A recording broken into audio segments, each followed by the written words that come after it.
Hi, I'm Kevin Clay, and welcome to my game table. Saved you a seat, and today we're talking about Tide of Iron Next Wave. Now, I know there's some other, of course, there's plenty of videos out about the original Tide of Iron and gameplay, and even a few about this Next Wave.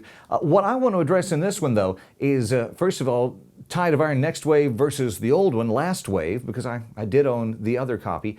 And also, for those of you who are maybe getting kind of new to the Army gaming, military gaming, and trying to decide, well, do I get this, or Memoir 44, or Axis and Allies, or what do I need to do? I'm going to try to give you some information to help you out with that decision. So, first of all, just a quick overview of what Tide of Iron Next Wave and Last Wave are all about. Tanks and army men. I love this game as far as the features, a lot of things to love about it. And yes, you hear about the little bases, the guys who, this one I've got an American machine gun crew with a couple of regular infantry. I think for the Germans, I've got a mortar guy, an officer, and a regular infantry set up there. Put them in a nice little building here. Get them some cover. We've got your Sherman tanks here. I've got the tank over here. He's hidden in the trees. It's another thing that's nice. Like Memoir 44, you can customize the map board itself with overlays. I got the nice, see, a Tiger tank and the Panzer tanks, which are really tough. Those Shermans have a hard time against it, which is historically accurate. Which brings me to something I really like about this game. It's pretty darn accurate as far as the way things would be lined up. Yes, it's hard for the Sherman tanks to kill the Panzers. It can be done, but it's tough. On the other hand, the Americans tend to have superiority, numerical superiority, in a lot of the battles, which I know some of the German, if you're the German player, you don't like that, but that does kind of line up with the way historically things played out a lot of times. Cards, you want cards? You got cards. You got American cards. You got German cards. I like this because this kind of adds in the unexpected aspect of the battle. Maybe an air raid, an artillery strike comes in at the last minute to save you, or some reinforcements, or some kind of special orders that come down. A lot of things that really simulate kind of the chaos of battle. So dice, lots of dice, as I mentioned, the overlays, pieces galore, and no, the little Plaxo trays don't come with it, but I highly recommend those for keeping everything straight. So basically, it's tanks, it's army men, no planes or ships, but land warfare, and it's loads of fun. Now let's compare this to the old Tide of Iron. I liked the old Tide of Iron, but the main problem with that was a lot of people said it was hard to get into, because basically you had a rule book and you needed to read all the rules and then sit down and try to figure it out. Here, to me, is one of the real game changers for this game, and that is this introductory scenarios read first. There's actually, there's a read first, a read second, a read third. You can read just this little bit, and you see a lot of it is illustration. You read this, and you're ready to play. This is what I think really bumps this in my mind ahead of Memoir 44. Well, a couple of things. I'll get to that more in a minute. But first of all, you can get this, get right to it, and then you sort of add rules as you go to make it more complex. Another thing I did want to mention, in the old Tide of Iron, people complained about the little guys, getting the guys in and out of the bases. Well, they do seem to fix it. Seems like a different kind of plastic that they're using or something here. And so, although I've read some cases where people are saying, no, it's hard. You don't know hard if you didn't have the old-timer ones that I had. So I think they've really fixed that problem. And yes, I did take the old one and was it the 3/8 inch drill bit? I drilled out every hole individually and still got pegs all in it. Oh, what happened to my other game? My son went off to college, loved the game, took it with him. That happens to a lot of my games. They end up leaving with family or friends who really love them. So I loved the game. Corey, the guy who designed it, did a great job. And Bill Jaffe, who took this and just kind of tweaked it a little bit, kind of cleaned up the rules, did an excellent job as well. So if you already own the other game, do you dump that to buy this one? Well, if you know somebody who'd really like it, I mean, here's your chance to be a nice guy. Get rid of the game. There's not that much difference in gameplay. You can still make it work. But I'll tell you, I'm glad to have this copy of the set. So whether you should just, plop down another $60, $70, whatever you're able to find this for, you're going to have to call that.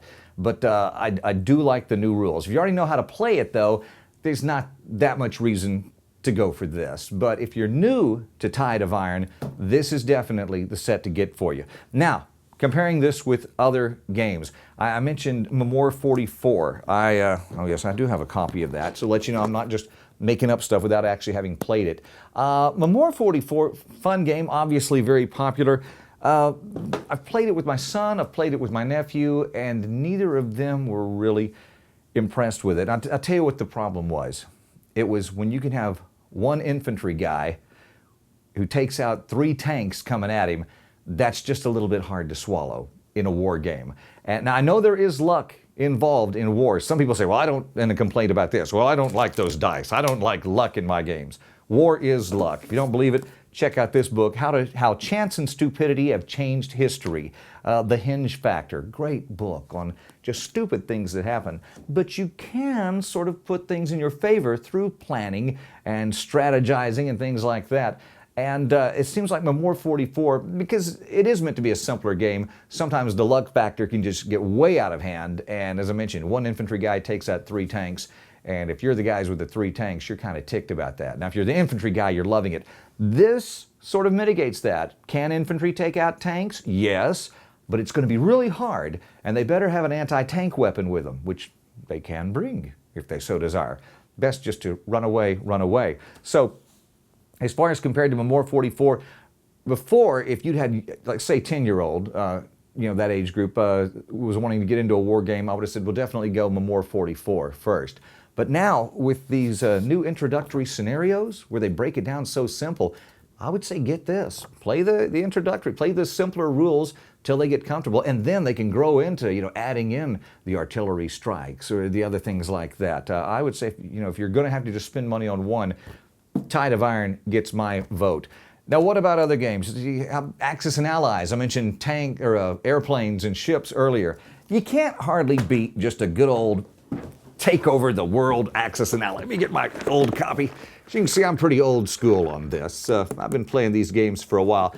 Many fun hours playing Axis and Allies, but I think I like this one better. I also like the fact you can make the map bigger or smaller depending on the scenario, and it's a different critter from Axis and Allies. So let me say this: if you've got, say, a youngster, or if Risk is pretty much your war game of choice, Axis and Allies is a nice step up from that.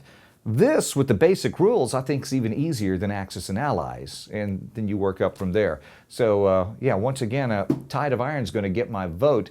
That's not a bad one to have on hand, but this is great. Now, the complaint that still pops up, though, it's kind of funny. As I mentioned, everything is perspective. Some people say, well, it's too hard. And then other people say, no, it's too simple. It doesn't take into account time of day, time of year, the shoes that the infantry's wearing. Well, if you've just got to have that, get on eBay and get yourself a copy of this bad boy. Get your 3D. Yeah, Third Reich. This one, you talk about a rule book.